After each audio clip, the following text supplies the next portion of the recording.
Hi everyone. This is what happened to me when I got government housing part 112. I just wanted to start out this video by talking about the effect that all the violence and the pain and suffering that I endured has had on my looks. Normally, I wouldn't include comments about my looks in videos like these because it might seem trivial for a victim of crime to talk about their looks, but the interesting thing is that my looks seem to reflect what happened to me. I always looked young for my age, and in this photo, I was actually 35 years old. This photo was taken shortly after my daughter was born, and you can see the happiness in my eyes. My skin was healthy, and I think I looked good for my age. Then there's this photo, which was taken after all of the incidents of violence that I suffered from the respondent's lawyer, and the judge who refused my application for compensation. There is no happiness left in my eyes. That was taken away from me. When you look at these photos, I believe you can see the pain that I suffered. And I believe this photo is evidence of when my washing machine was smashed in, and when someone shot at my window, and of all the times that I tried to comfort my daughter when she was scared, but I wasn't able to because the police and other people in the justice system kept refusing to help us. Although I was trying to smile, there is so much sadness in my eyes that my smile is unnoticeable unless you look for it. My skin is dry and no longer looks healthy, which is probably due to malnutrition that I suffered as a result of poverty because of having to pay my own way through the justice system, and the fact that I didn't get reimbursed for my expenses and that I didn't get compensation for what happened to me. I haven't been able to look at these photos or include them in my story until now because it has been too painful for me to look at them. But I decided to include them now to demonstrate how what happened to me has affected my looks. And I can't do anything about that because I've aged so rapidly since I first moved into government housing, and I'm still living in poverty. The other point to make is that there are no procedures that can take away the pain in my eyes. And of course, there are no procedures that can make up for years of malnutrition and the effect that that has on the human body.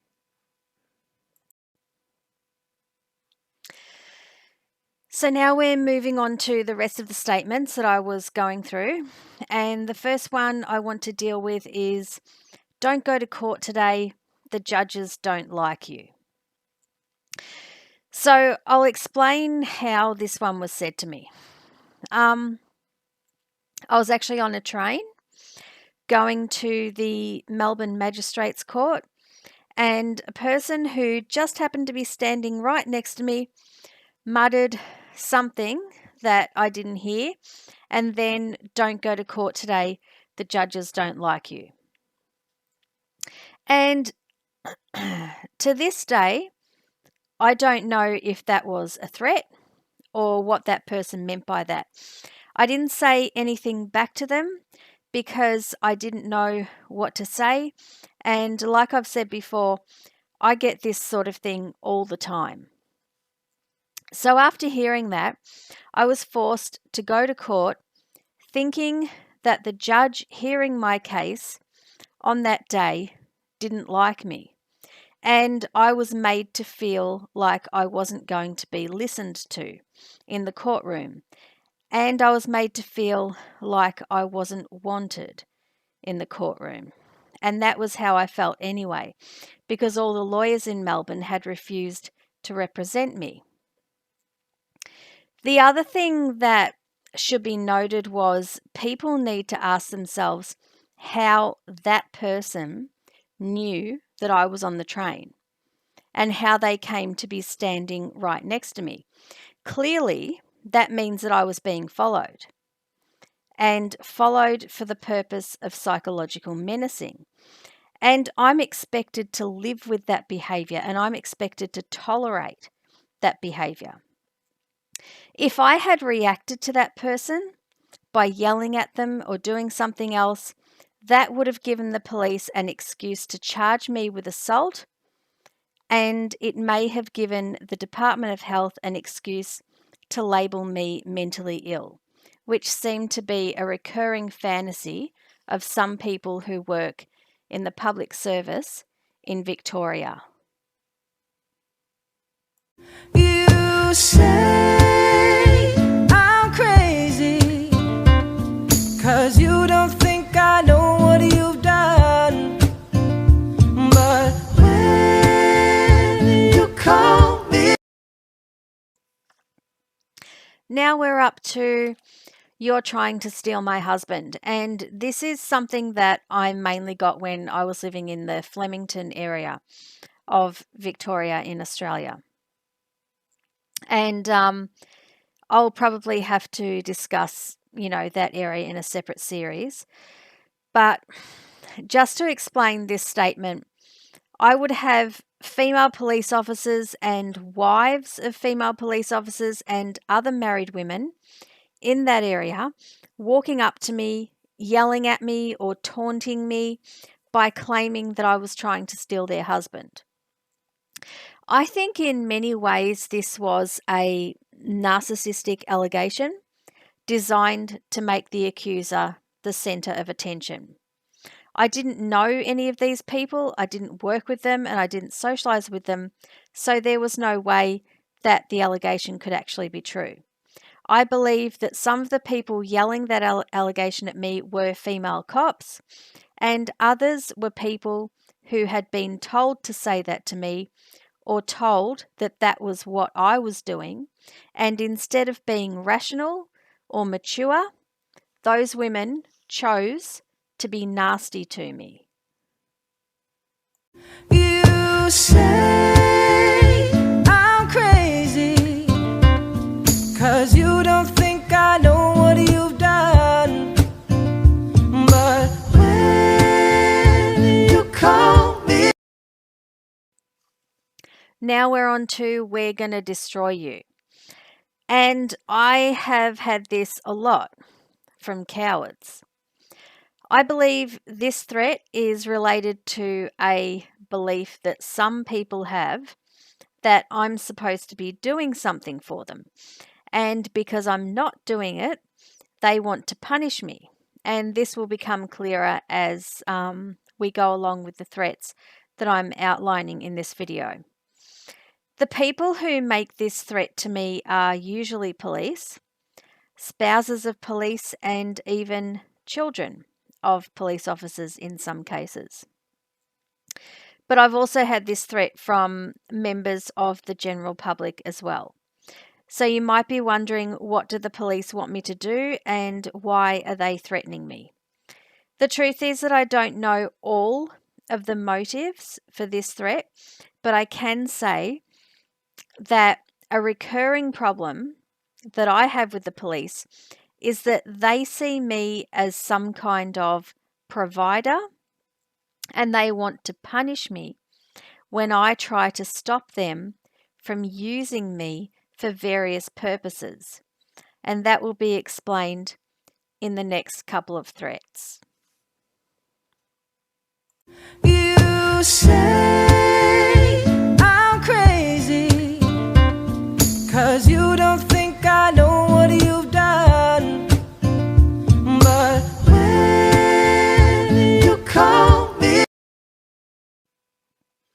The next one is, I love my wife, she covers for me. And I have had this said to me on 2 occasions that I can remember at this point, and on both occasions, the police saying that were on duty. I believe this statement reflects the attitude that some police have that anyone can be bought and anyone can be used for their purposes. I believe there are some highly offensive belief patterns within the Victoria Police that go unchecked for years, and that this failure to deal with these belief patterns makes the police so blasé about their own moral corruption that they are unable to recognise it within themselves. You say I'm crazy, 'cause you don't think I know what you've done. But when you call me. And this next one is related to the last statement in many ways. That's what whores are there for. And although this may sound like it has a sexual connotation, it doesn't. The last police officer I heard saying this was actually female. And the meaning behind it was that I should be used to pay for things that the officer wanted.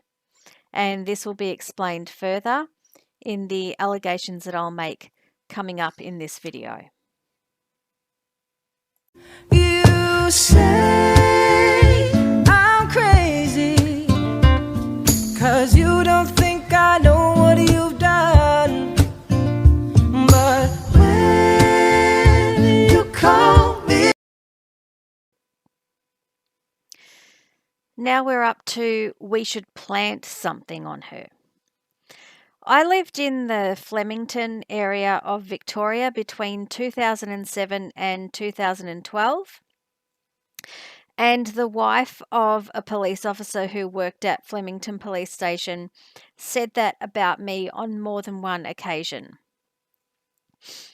There were other police who've said that about me as well.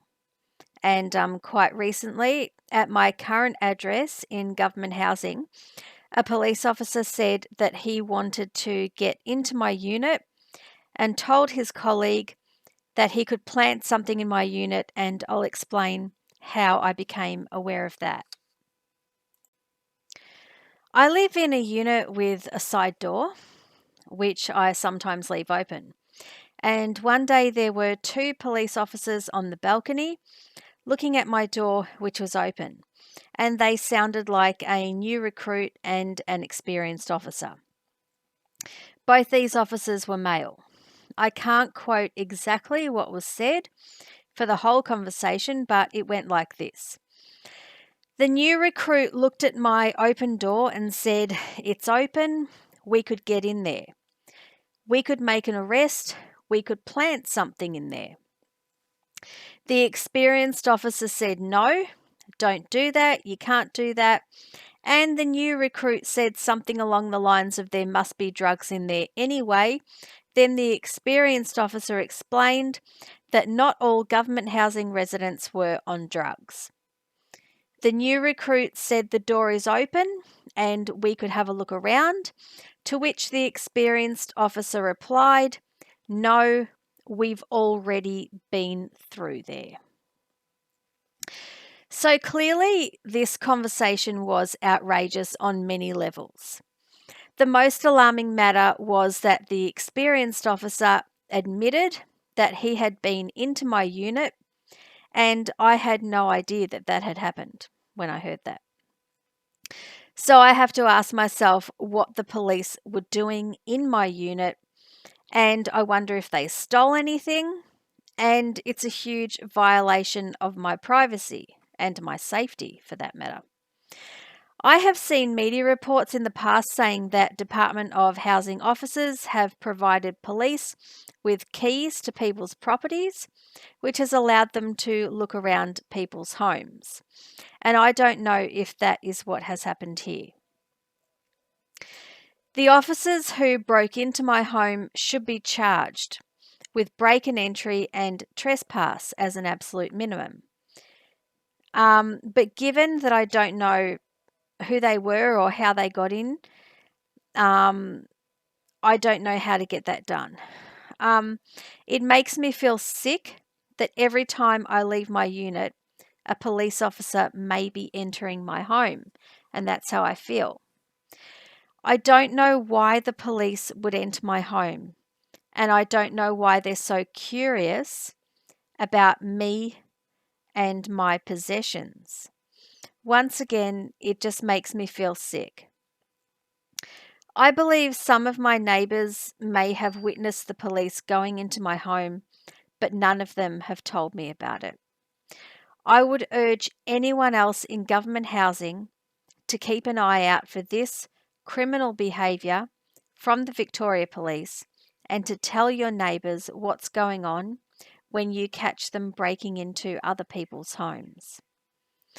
The other thing is that the new recruits seem to have gone through the police academy without learning basic standards of respect and behaviour. The way that officer was talking, he thought he could commit crimes against me, namely breaking into my home and planting drugs in my home. And he said that he believed it was normal for government housing residents to be on drugs or to sell drugs. I find it offensive and disturbing that a police officer would go through the academy and not know that breaking into people's homes is wrong and not know that planting drugs on people is wrong. And excuse me, and not know that government housing residents are just the same as everyone else. People should understand that this recruit had to be told by his senior officer that his thoughts and intentions were wrong. The other thing I wanted to mention was that the police have body-worn cameras which have footage that is transcribed by third parties. So this means that that conversation may have been transcribed by someone.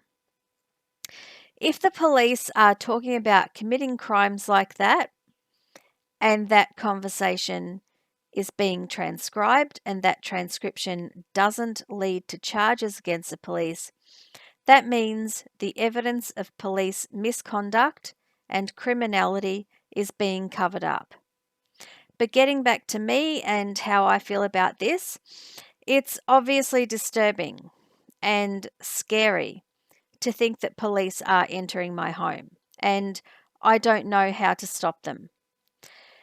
If anyone watching my videos can help me with this, please contact me. I feel nervous about leaving my home because it is so creepy to think that the police are coming in here. And I feel scared of the police planting drugs or other things in here because some of them talk about doing that like it is easy for them to do so. People should be aware that if they are willing to do that to me, they will also do it to other people. You say I'm crazy, 'cause you don't think I know what you've done. But when you call me. So the next one is, we should get her to pay for it, or we could get her to pay for it. And raising this gives me the opportunity to talk about theft by deception. I believe that I have been a victim of theft by deception by some members of the Victoria Police, and that this has happened to me many times over a number of years. What I mean is that I believe some police officers and other members of the public have got me to pay for things for them, often without my knowledge. I'll give you some examples of that. What normally happens is that I am followed into a shop and the person stands behind me, and when I'm at the register, They tell the cashier, usually by sign language and by pointing to me and so forth, that I am paying for their stuff as well as my own. Or they claim that they are with me in order to get their stuff added onto my order. I have had this done to me many times in shops and supermarkets over the years. And I can talk about 2 more examples which are very strange and very disturbing. One was many years ago when I was working in hospitality. I was working as a waiter in a large service area, and I had to walk past 4 people sitting at a table every time I got an order during my shift. My shift was 8 hours long, so I believed that I walked past these people and the other patrons many times over a number of hours. The people I'm talking about in this incident were 2 female and 2 male police officers. It became apparent that they had met, and at some point in their conversation, they agreed to book into a hotel. Other things were said, but at the end of the conversation, what was said by the 2 female officers is that they decided that I would pay for their hotel booking. And this was something that they said to each other. They didn't say it to me, but I was able to hear it. To this day, I don't know who those people were, and I don't know how they knew me, and I don't know how they thought I was going to pay for their hotel, but they did. That's exactly what happened. Obviously, I didn't end up paying for their hotel or even speaking to them, as far as I was aware, but I have reason to believe that people have taken out money from my bank account without my knowledge in some circumstances. For example, when I was living in the Flemington area, I had a pram which had pump-up wheels. One of my wheels got a flat tire, so I went to a bike repair shop to have it repaired. I paid for this repair, and another parent was behind me with their pram when I was doing this. At a later date, 2 police officers from Flemington Police Station were talking to me and told me that I had paid for her repair as well. Apparently, she got her tyres repaired, and the charge that the person in the shop charged me was for both myself and that person, not just for me. But obviously, that was not with my knowledge at that time, because I would not consent to paying for someone else. I was just a pensioner.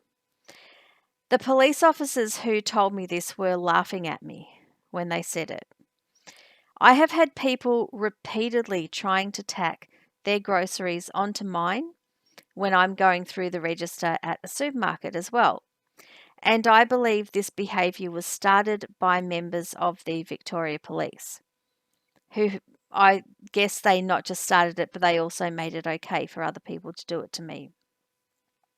I don't know why police officers think that I should be paying for their things, and I don't know why some people who own shops or who work in shops play along with their behaviour and add other people's expenses onto mine.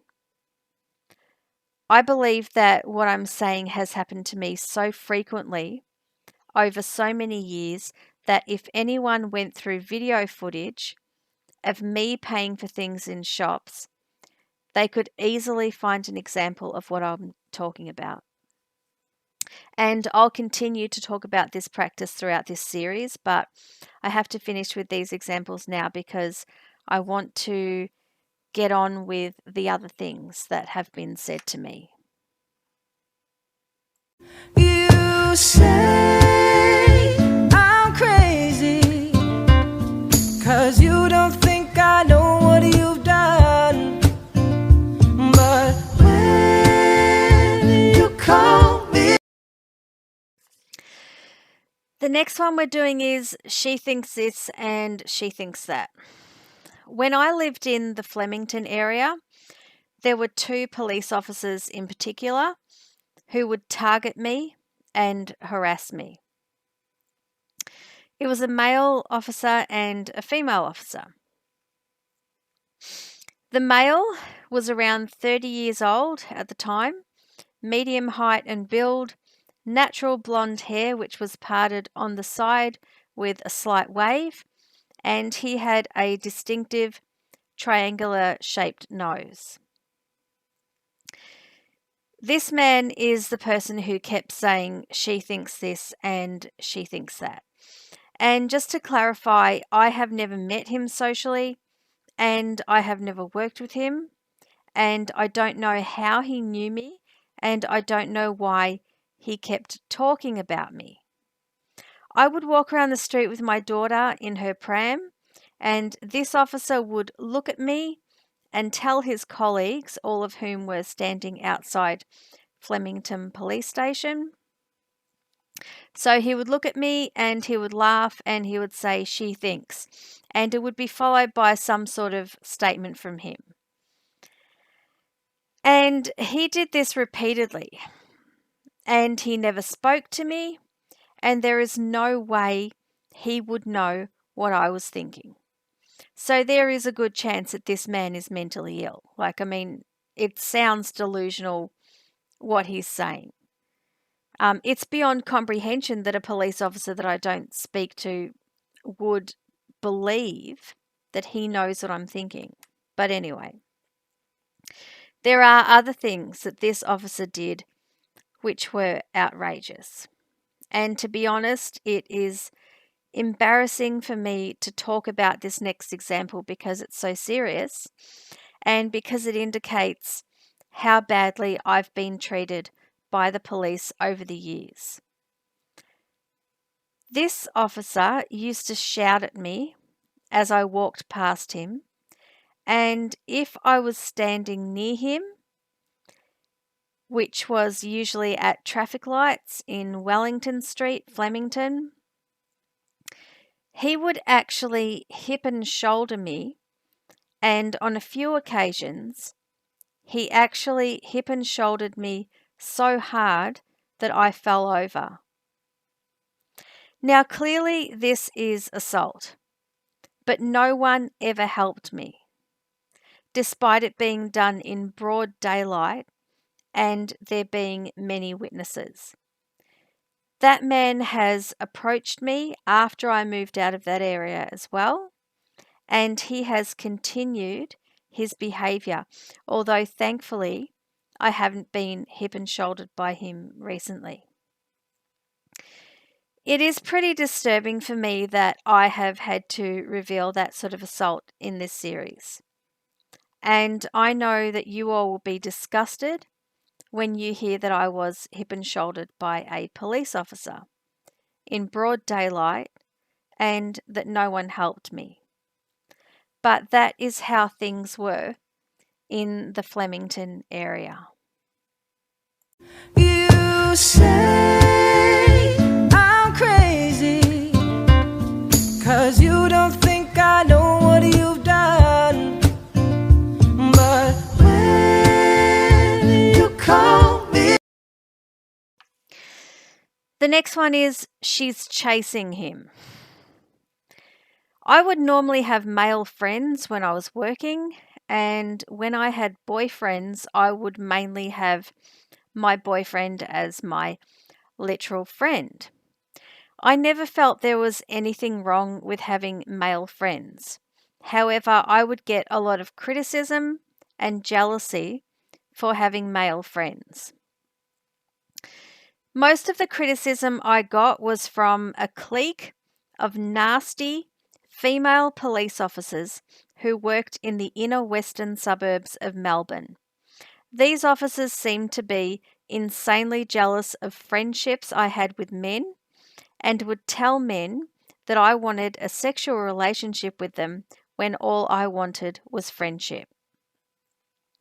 Women were told that I wanted their husband or that I was chasing their husband when I had no interest in a sexual relationship with a man that I was friends with. Those allegations made it hard for me to maintain friendships with men who meant a lot to me, and it made it impossible for me to make or maintain friendships with other women. You say I'm crazy, 'cause you don't think I know what you've done. But when you call me. The next one that we're doing is we should do some swabs and we should stick some cameras in here. There were 2 people in my home, and one of those people made both these statements, and I'll explain what happened. I needed a repair done in my home, and 2 people turned up to do the repair, which was weird because normally it only takes one person to do a repair.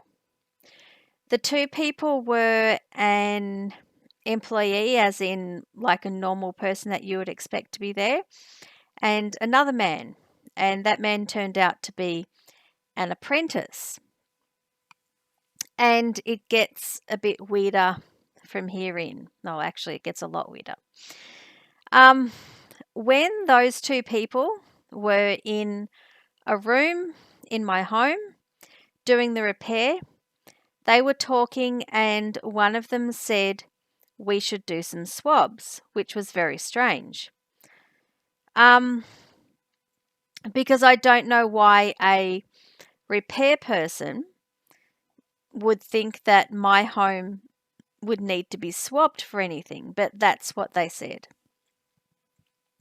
And that same person said we should stick some cameras in here, which was strange and disturbing and disgusting.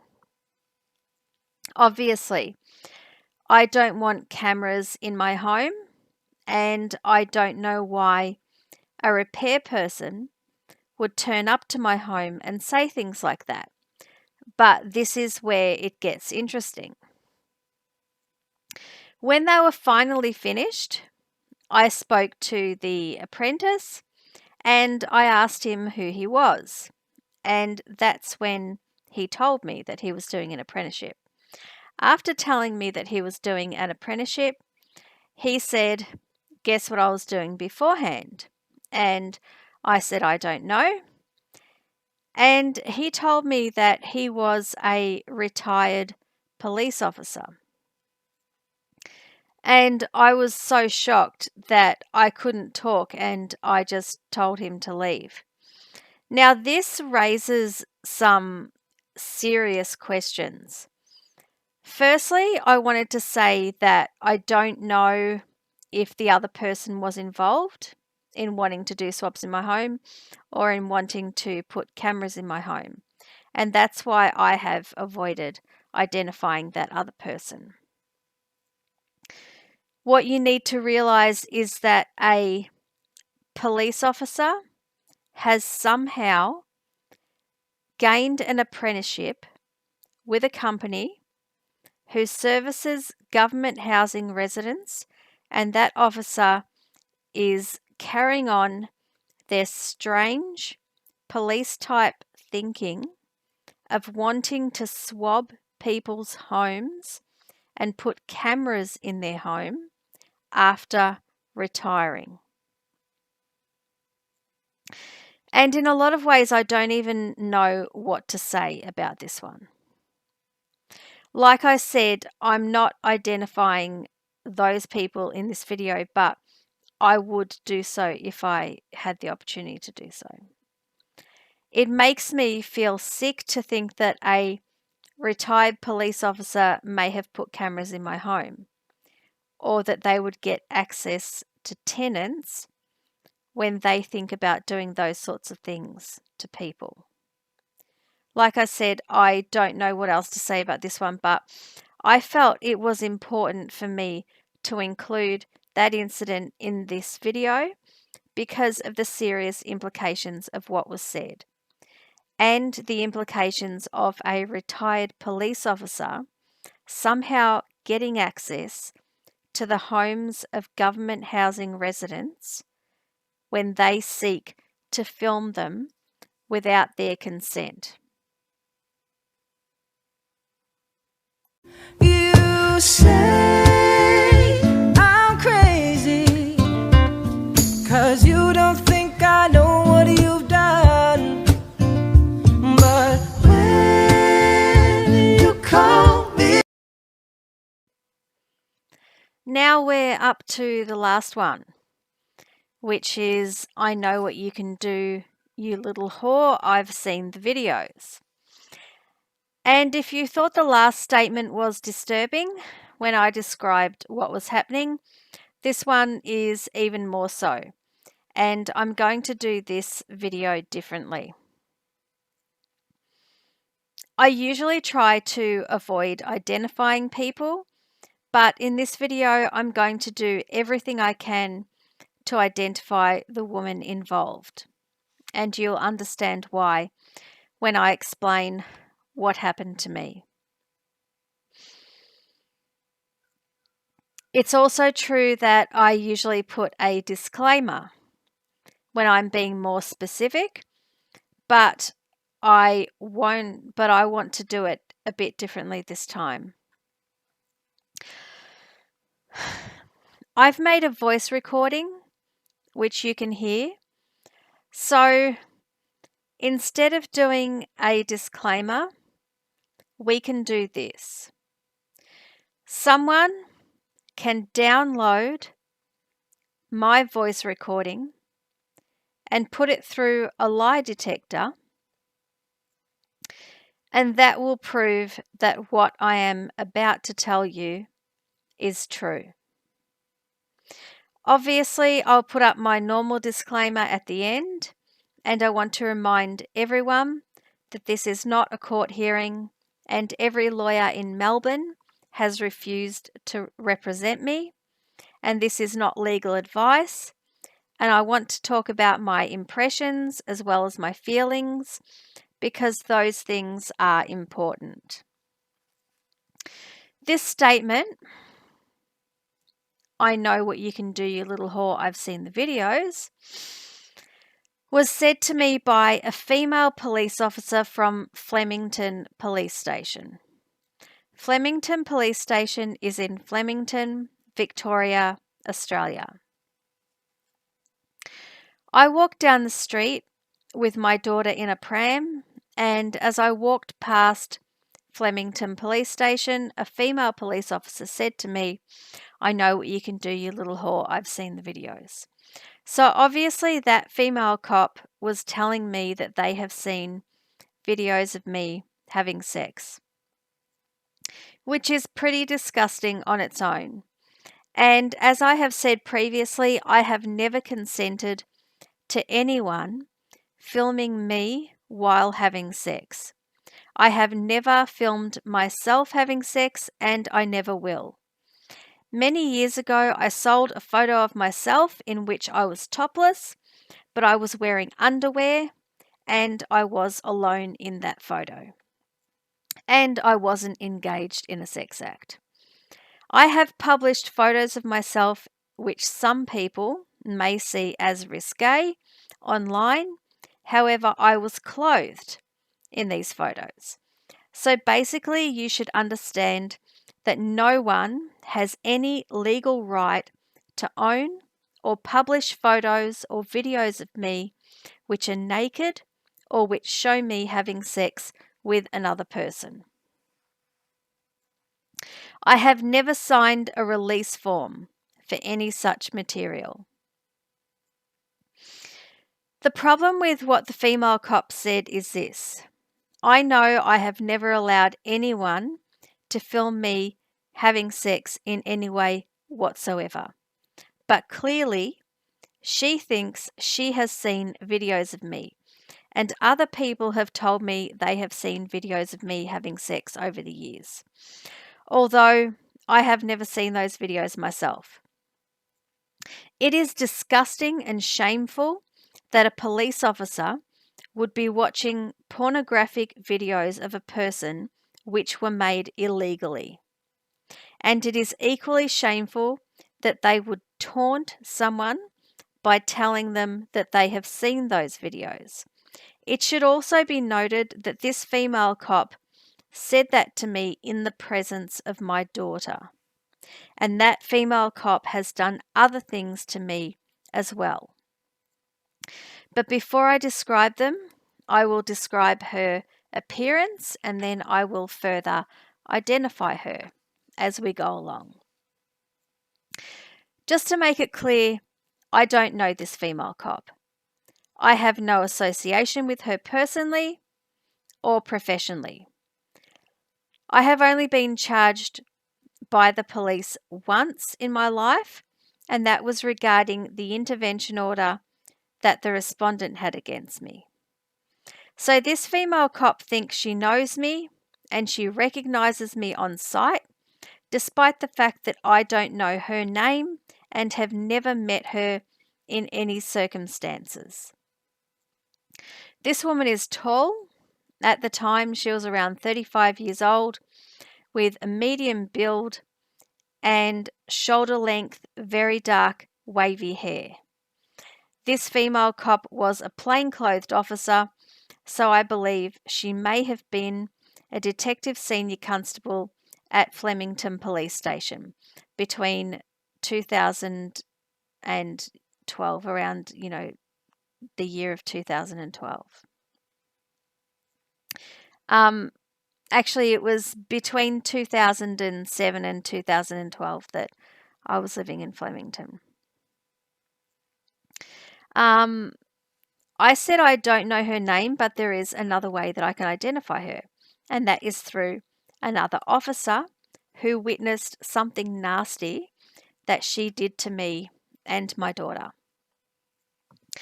When I was living in the Flemington area, I had to vote one time, and my daughter was still a preschooler. So when we were waiting in line, one of the staff handed me a Chupa Chup to give to my daughter. And when I opened it for her, it shattered into a million pieces. And I found out after that the same female cop who had said, "I know what you can do, you little whore, I've seen the videos," had actually smashed my daughter's Chupa Chup and got the staff at the polling place to give it to me. What happened was that after the incident, the female cop was outside when we were leaving, and one of her male colleagues called her a bitch for what she did to me. So I knew that it was her, and I also knew that the male officer knew what she had done. I know the male officer's name, and I will allege that he will remember that incident and that he can identify her by name. That female cop has done other things to me as well.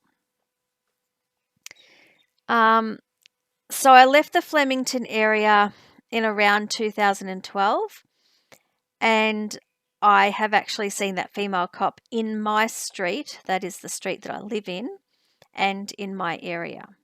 I don't know if that means she got a transfer to my area or if she came over to my area specifically to stalk me.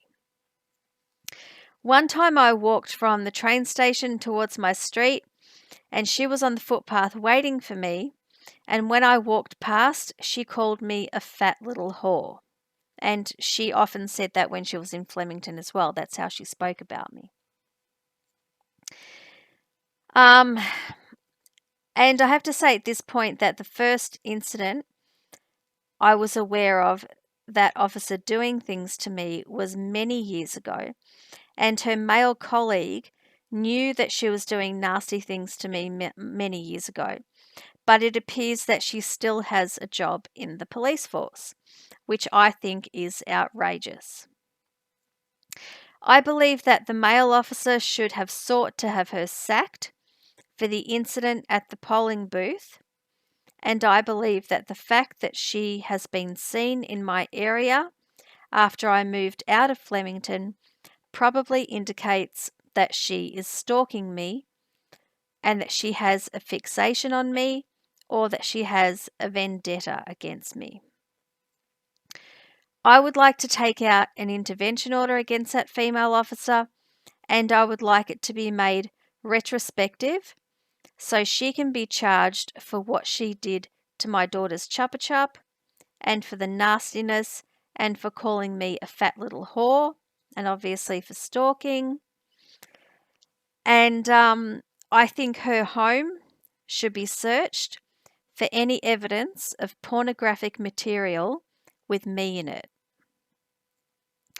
I find it disturbing that some police officers talk about putting cameras in people's homes and seem to have an interest in distributing pornographic material. I believe that if I have heard police talking about doing this to people, it probably indicates that that sort of criminal behaviour is common among police who have access to the resources which allow them to plant cameras in people's homes without their knowledge. I also believe that there should be an inquiry into how and why this is happening to innocent victims, such as myself, as a matter of urgency. You say I'm crazy, 'cause you don't think I know what you've done. But when you call me, Nearly 2-year investigation into the conduct of both current and retired members of the Calgary Police Service has culminated in a number of charges. 3 officers, 1 former officer of the service, 1 former civilian member of the service, and 1 citizen were charged on Wednesday, June 15th, 2016. In August 2014, a woman came forward with allegations of harassment by a group of individuals she believed had been hired by her ex-common-law husband. The investigation by the Calgary Police Service Anti-Corruption Unit revealed that her ex had hired a man who in turn hired a number of individuals to follow her and report back her activity to the ex. The man who was initially hired by the ex is a retired member of the CPS and conducted security work after he left the service. Investigators believe he, in conjunction with his wife, who is a former civilian member of the CPS, engaged the services of 3 current members of the Calgary Police Service who unlawfully followed, watched, and harassed the victim. In addition, the members allegedly accessed police databases to gain private information about the victim to assist in their actions.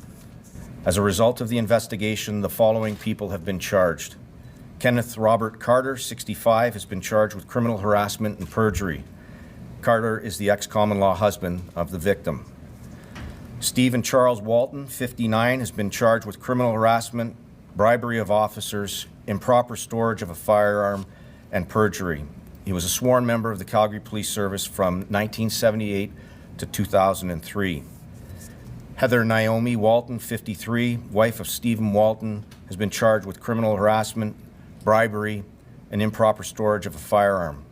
She was employed as a civilian employee of the CPS between 1990 and 2003. Anthony John Braille, 47, is charged with criminal harassment, bribery, and unauthorized use of a computer. Braille is a 21-year member of the Calgary Police Service who was dismissed from the service earlier this year in relation to an unrelated matter and remains relieved from duty without pay.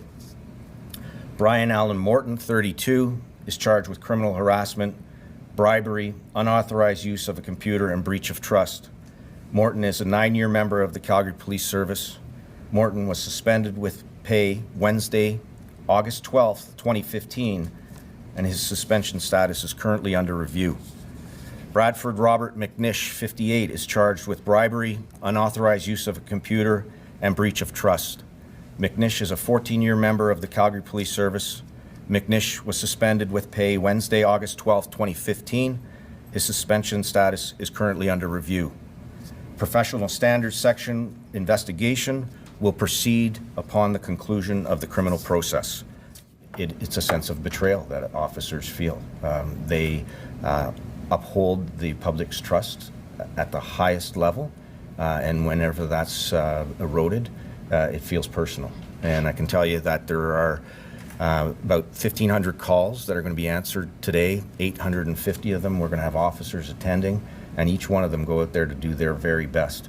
And that betrayal runs deep. So I just wanted to give you guys a little bit more context into this case. So there was 3 Calgary police officers who made the police available for sale that had been sentenced to jail terms in a corruption case involving a woman who they stalked and harassed for months. Brian Morton, 35, Brad McNeish, 61, and Anthony Braley, 50, were convicted last year for corruption-related crimes. For nearly 2 years, Ackley Taylor was followed and harassed. A GPS tracker was placed on her car, and her friends were offered money in exchange for dirt on the single mother. The surveillance was designed to intimidate Taylor, evoke a sense of powerlessness, and highlight the imbalance of power between the victim and Carter, said the judge in the reading from his 38-page decision. When police sell their services for personal profit, the rule of law breaks down, said Mahoney. Mr. Martin made the police available for sale to Mr. Carter to help him win a custody dispute. Whether their services were 2 hours or 12 hours, the police were paid $1,000 per day. The Waltons also paid the officers to search for information on internal Calgary police databases. Taylor testified that she felt paranoid, anxious, and fearful, believing that the police would not help her out. This belief was reasonably held, said Mahoney, pointing out that marked police cars were sometimes used in the surveillance, and Taylor witnessed Walton speaking with an officer whom she called to her home. That is the media statement, and I'll open it up for questions. We're still missing 2 officers named in the documents. Are you planning on laying charges against them as well? The charges that I have read are the only charges that are planned at this time. Is there a reason why you're leaving other members out?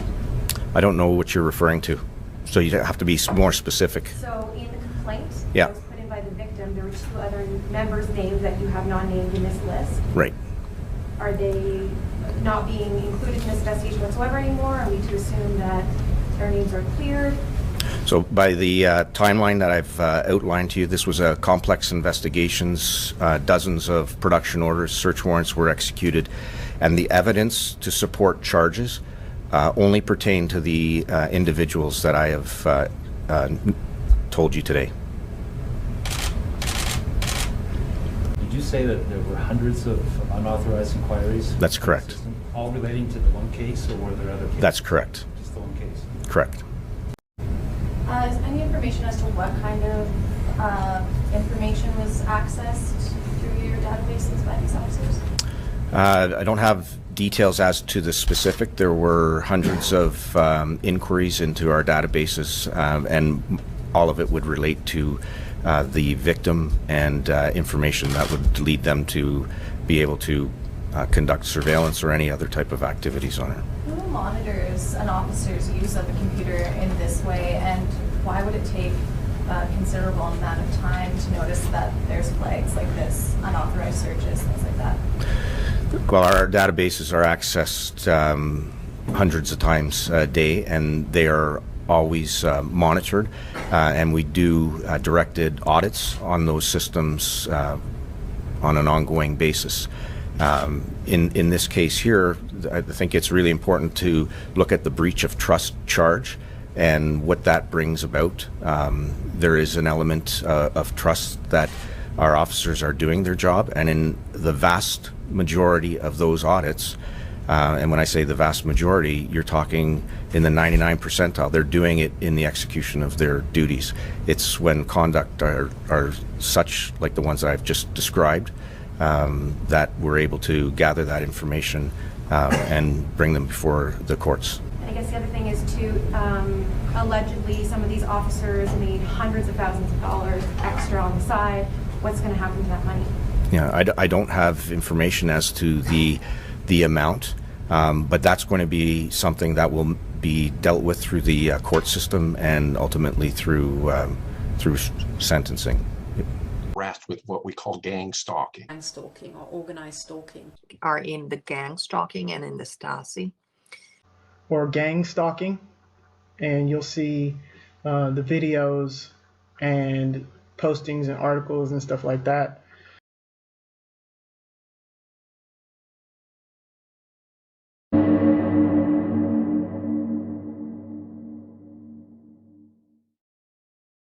And so they had people stalking and harassing me 24/7. And when that didn't work, that lasted about a year. So the former president, Jimmy Carter, actually spoke out about this in the New York Post, titled Cruel and Unusual Record. And I believe he was referring to the non-investigative subset of the terrorist watch list, because that's where most of the people that are complaining about things like gang stalking and other forms of covert harassment, that's where most of them are generally listed. This makes the former FBI COINTELPRO program, which I worked on a supervisory capacity, look like a Sunday school program in comparison. This illegal surveillance and harassment program is being called gang stalking and organized stalking by the victims targeted by it. The victims are targeted for a variety of reasons, including government and corporate whistleblowers, parties to financial and employment disputes, parties to marital disputes, usually divorced women, and even jilted paramours, journalists covering controversial issues, and even attorneys and public investigators representing unpopular clients or interests have been targeted by this program as well.